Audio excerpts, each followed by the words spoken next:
Lisa, can I stop you? Can I just introduce, because is there a standard for what constitutes an emergency? I mean, or is there basically that a gray area where there's a grace period where you have the 30 days before you need to actually prove there is an emergency? Because like you say, DC crime, 30-year low, and that was last year. And from last year to now, it is down 26% year over year from where it was at a 30-year low. I mean, so there's no standard for what counts as an emergency. He just has to say the word. That's it. Emergency declared. Troops deployed. Authoritarians don't need real emergencies. They just need excuses. So ask yourself, if they're willing to invent a fake emergency when crime is dropping, what happens when there is a real protest? A real crisis? What's stopping them from labeling that an emergency too? Nothing. Absolutely nothing. This isn't crime prevention. This is democracy suppression. And if you think it's just about DC, you're missing the bigger picture. This is a rehearsal, and history tells us rehearsals eventually become the real show. Let's continue. You're right to say that DC is unique. The Home Rule Act is something that's present here, and special conditions of an emergency nature need to exist for the administration to be able to force, federal purposes on top of our metropolitan police force. A crime emergency allows them to do that if there truly is one, but again, limited to no more than 30 days without congressional approval. Lisa, can I stop you? Can I just introduce, because is there a standard for what constitutes an emergency? I mean, or is there basically that a gray area where there's a grace period where you have the 30 days before you need to actually prove there is an emergency? Because like you say, DC crime, 30-year low, and that was last year.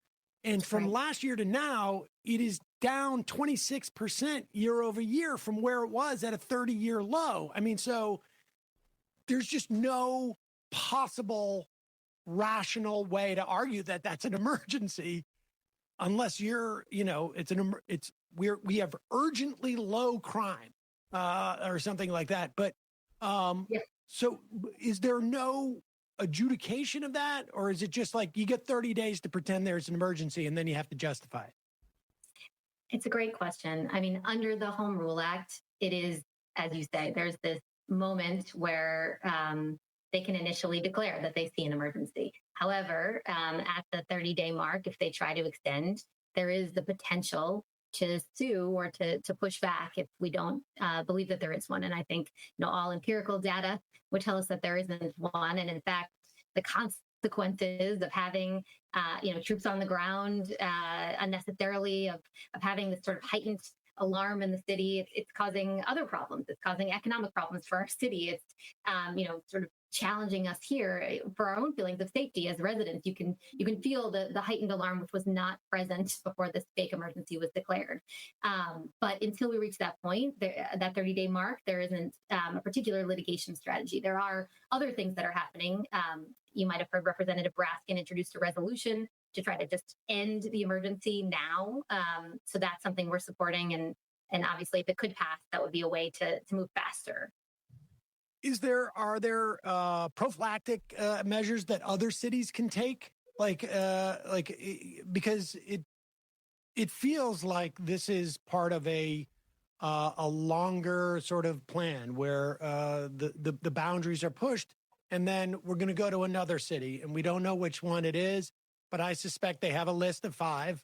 They've more or less said it, whether it's like Baltimore or Chicago or New York or Detroit or something like that, Philadelphia, where they're probably just waiting for, I don't know if it's another, if it's Big Balls goes on a trip to Philadelphia and gets bugged there or whatever it is, but they're waiting for some excuse. Yeah. Are there things that are being done now by these other cities or other groups, or to get some type of I mean, I don't know what the mechanism would be. I mean, it's a great point. I mean, aside from what we were just discussing, the sort of unique characteristics of DC that give them extra tools, obviously, we saw earlier this year what happened in Los Angeles. The deployment of the National Guard. That's something that can happen in other cities, not just DC. And it's very clear that this is part of Trump's plan to sort of, at least in DC's case, take over a capital city, and that's a proven authoritarian move, and threatened to do so in other places as well, where he perceives enemies or where there is dissent against his other authoritarian policies.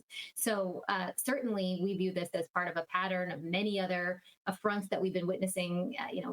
Attacks on NGOs, on judges, on universities, all the different pillars of society that are, being threatened by Trump's moves. This is just a piece of the variety of ways that he is attacking democracy. Did you hear that? She didn't stutter. She didn't soften it. She called it what it is, an invasion. Now think about that for a second. When do you usually hear that word? War, occupation, foreign enemies. But she's using it to describe what the president is doing to his own citizens in the nation's capital. If crime is at a 30-year low, how is that an emergency? When did we start calling safety a crisis? The numbers don't lie, but politicians do. And Trump knows that if he says it enough, people start to believe it. Manufactured panic, followed by a power grab. Classic authoritarian playbook. You don't invade your own capital unless you're afraid of the people living there. And let's be real, this isn't about DC. This is a test run. Authoritarians never go full throttle on day one. They poke, they prod, they see what they can get away with. So let me ask you, if they can fake an emergency here, what's stopping them from doing it in your city? Chicago, Philly, New York? What's more dangerous, low crime, or a president inventing reasons to send armed forces into neighborhoods? Lisa points out the Home Rule Act, that loophole in D.C. law that gives the president 30 days of unchecked control once an emergency is declared. 30 days of raw force with no real oversight. And here's the scary part. Let's continue. Oh, well, have you heard from, you said it briefly, how businesses are being harmed? I'm seeing some reports that reservations and business activity in D.C. is down as Trump is bragging that it's up. But I also know that some of the data may not be fully comparable to last year because it was maybe restaurant week. And so it's not necessarily one-to-one. But could you clarify just what the impact is on the activity in the city? Yeah, I think some of that is still being unpacked for reasons you've said, and also that August itself is a sort of low intensity time in Washington where many people go away. So, we don't usually expect an economic bump in this moment. That said, it is far less than what was experienced this week last year. I think right now we have a lot of anecdotal reporting, though, from folks, particularly in areas that are near some of the checkpoints that have been set up. That their, bars and restaurants are being impacted around the U Street area, around the sort of Union Station area, et cetera. So I think we're still figuring out exactly the empirical metrics, but certainly we've got lots of stories from folks who can just walk into their business where they expect a certain amount of traffic on a Friday or Saturday night, and they're seeing far less. I would imagine it's also hard to disaggregate from the loss of tourism. That is international tourism that would probably be there in DC. So, right. and is there? I just got this question from an IMer. Is there a cool off period? In other words, could they leave the city and then redeploy 2 weeks later and keep doing this? It's possible. I think, they have a particular premise for the emergency they've declared right now, this, faux violent crime rationale.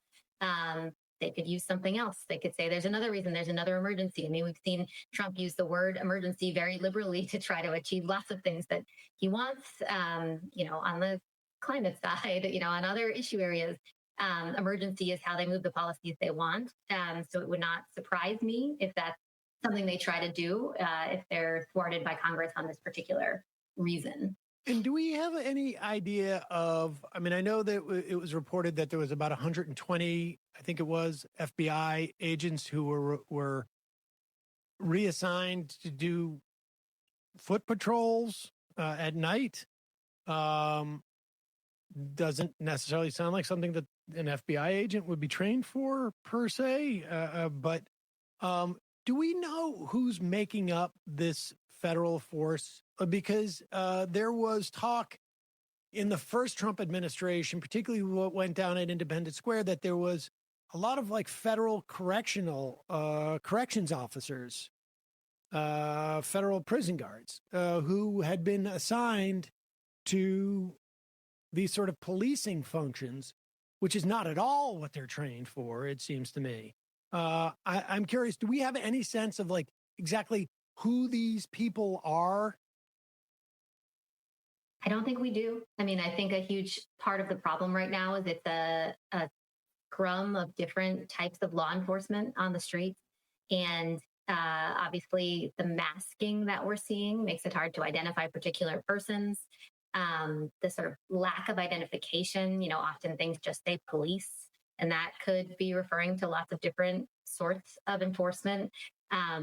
So a lot of what we're learning is sort of anecdotal, people piecing together, trying to understand. But no, I don't think we have a complete picture at all of who is where and when.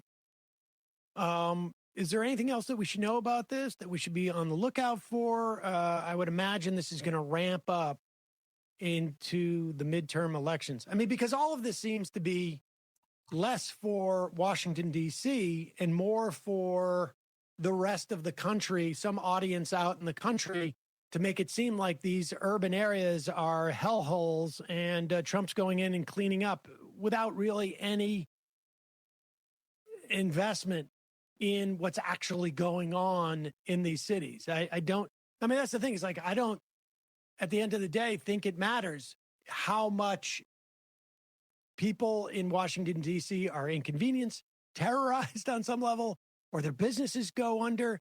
I don't think that even plays into anything that they're calculating, because they're just going to go out. I mean, Trump is already like lying about, like just bald-faced lying about what's going on there. And with the images, that's all they need. I would imagine we're going to see. Tell me in the comments, would you feel safer knowing a president can just invent an emergency whenever he wants? Or is this just a dress rehearsal for dictatorship? I want to hear what you think.